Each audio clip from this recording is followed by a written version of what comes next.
तो क्या आपको उम्मीद है कि मस्जिद के लिए भी जाएंगे मोदी जी और जाना चाहिए? क्यों नहीं जाएंगे?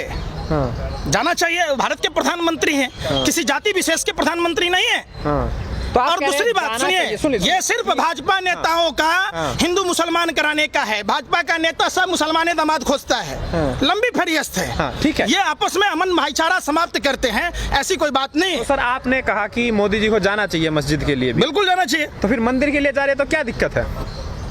किसके लिए नहीं? मैंने मना किया कि मंदिर के लिए नहीं जाएं। जो समय में जा रहे हैं हाँ। ये समय उपयुक्त नहीं है। हाँ। ये देव उठावनी एकादशी को मुहूर्त करते, किसी शुभ मुहूर्त में करते। हाँ। मैंने मना कहाँ किया? अच्छा, तो आपको दिक्कत नहीं है मोदी जी के जाने, आपको टाइम से दिक्कत है?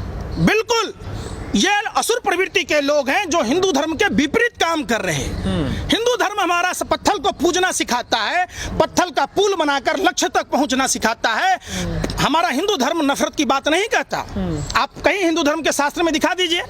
मनुष्य मरने की बात की जाती है, इंसान को पूजने की बात की जाती है, इंसान की हत्या कराने की बात नहीं की जाती, मॉब लिंचिंग की बात नहीं की जाती, लेकिन बहन बेटियों की इज्जत आबरू लूटने की बात नहीं की जाती। आप कुलदीप सिंह चिन्मयानंद जैसे, नित्यानंद जैसे लोग, ये आसाराम के चेले झांसाराम है। क्या वो बलात्कार करे तो हिंदू नहीं माने, हिंदू मानेगा उसको? बलात्कारी है, उसको सजा मिलनी चाहिए।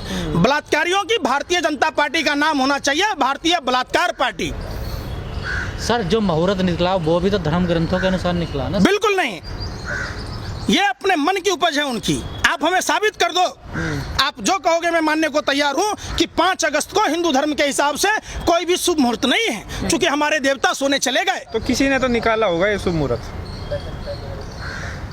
एक बात बताइए, इन लोगों को कुछ भी अगर पता हो तो बताइए। गाय के बच्चे को पता है कि गाय का अपना दूध पीना है, वो मूत्र क्यों नहीं पीता? भाजपा का नेता गोबर खाता है, बच्चा गोबर नहीं खा लेता अगर उसमें च्यवनप्राश होता तो? ये तो भाजपा के आरएसएस के जो अंधभक्त हैं, इसको अगर कोई कह दे कि च्यवनप्राश है मोदी जी, सब चाटने लगेगा चटनी समझ के। गीले चावल में शक्कर क्या मिला ये खीर समझ बैठे। देश की भोली भाली जनता ने इन जालिम दरिंदे भाजपा के आरएसएस नेताओं को सत्ता की क्या दी? ये अपने बाप की जागीर समझ बैठे, ये अपने हिसाब से देश चलाएंगे। वाह! कहाँ? अभी बिहार में, पूर्वोत्तर के राज्यों में बाढ़ की समस्या है, उस बाढ़ की समस्या के निदान की बात नहीं करते। हमारे बिहार में गौतम बुद्ध की ज्ञान स्थली है, भगवान महावीर की जन्मस्थली है, गुरु गोविंद सिंह की जन्मस्थली है, माँ सीता की जन्मस्थली है। बाढ़ में वहाँ सभी जाति धर्म के लोग मरेंगे। प्रधानमंत्री को शर्म नहीं आता? जब प्रधानमंत्री जी कई बार कल जाने के डिफॉल्टर हैं, 15 साल से भाजपा लोजपा जदयू की सरकार है, पुराना कर्जा चुकता किया नहीं है, लिट्टी चोखा खा रहे, बिहारियों को बेवकूफ समझ रहे। हमने चाइना से जमीन छीनने के लिए वोट दिया था, 1 किलो चना के लिए नहीं दिया था। नरेंद्र मोदी जी, आप निकम्मे निकारे लोग हो, आपसे देश नहीं चल रहा। आप इस्तीफा दे दो, मैं आपको 100 किलो चना दूंगा, 500 किलो गेहूं दूंगा। ठीक है। आखिरी सवाल है सर, आपको क्या लग रहा है, जो आप कह रहे बड़ी जल्दबाजी में है सरकार इसीलिए शिलान्यास कर रही है, तो क्या आपको लग रहा है इसका बीजेपी को फायदा मिलेगा, इसीलिए सब हो रहा है? 2022 में यूपी विधानसभा चुनाव है, 24 में लोकसभा चुनाव होने वाला है, और क्योंकि बीजेपी का एक चुनावी मुद्दा भी रहा है और राम मंदिर आंदोलन के चलते आज बीजेपी जिस स्थिति में है उसके लिए राम मंदिर एक बड़ा अहम मुद्दा है, तो मोदी जी जा भी रहे हैं तो आप लोग विरोध तो कर ही रहे, तो क्या आपको लग रहा है इस बात में दम है? देखिए, उसका नजरिया है, उसको फायदा मिला। जब देश आज़ादी की लड़ाई लड़ रहा था सन 1941 में, श्यामा प्रसाद मुखर्जी फजालुल हक के साथ सरकार बनाए, बंगाल प्रांत में धर्म के आधार पर विभाजन की बात की। 1942 में भारत छोड़ो आंदोलन की बात की।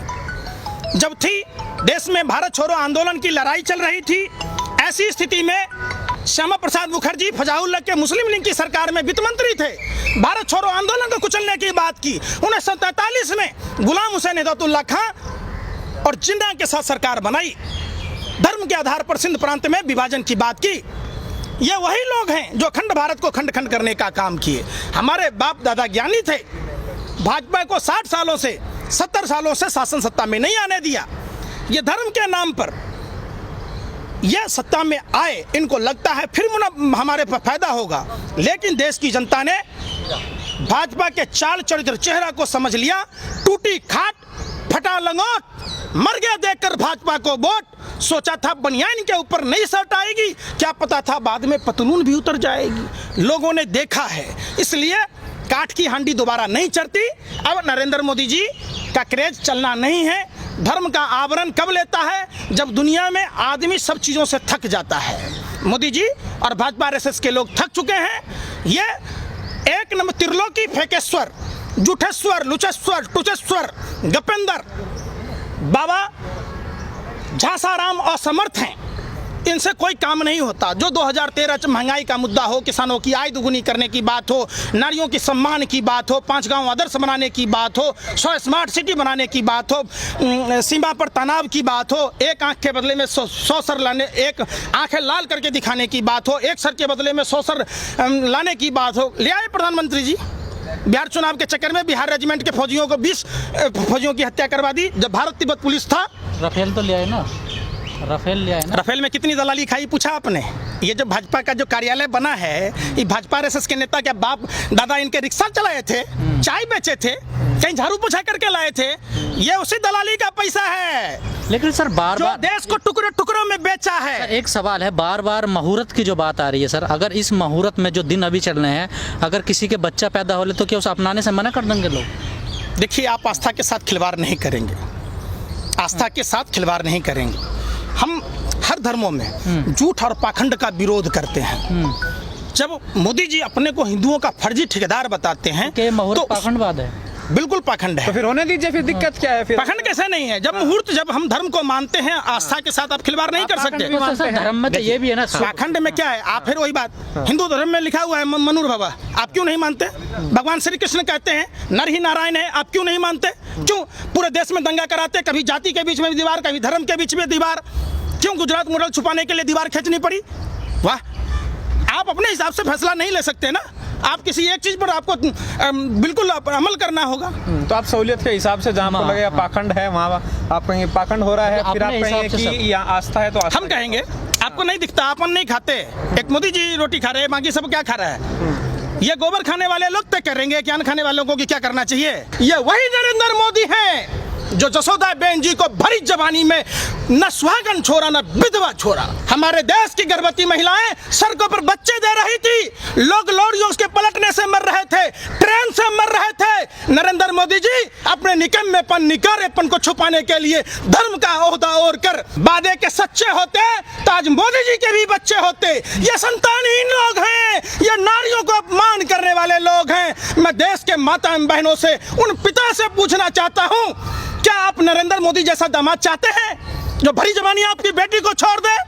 मैं उस भाई से पूछना चाहता हूं कि क्या नरेंद्र मोदी जैसा जीजा आपको मिले जो आपकी बहन को भरी जवानी न सुहागन छोड़े न विधवा छोड़े? अमित शाह को गोबर क्यों नहीं खिला रहे? तारीफ पार गृह मंत्री को क्यों नहीं गौमूत्र पिलाया जा रहा? कहां गई देश की प्रज्ञा ठाकुर? हनुमान चालीसा क्यों नहीं पढ़वा रही? कहां गए अर्जुन राम मेघवाल? क्यों नहीं भाभी जी पेपर खिलवा रहे? ऐसा कोई सगा नहीं जिसको मोदी ने ठगा नहीं। ये अपने घर में थे, अपने माता पिता को ठगते थे, धोखा देते थे। जसोदा बेन जी से शादी किया, जसोदा बेन जी को धोखा दिया। गुजरात में मुख्यमंत्री थे, गुजरात को धोखा दिया। आज देश को धोखा। एक नंबर का धोखेबाज प्रधानमंत्री, पहली बार।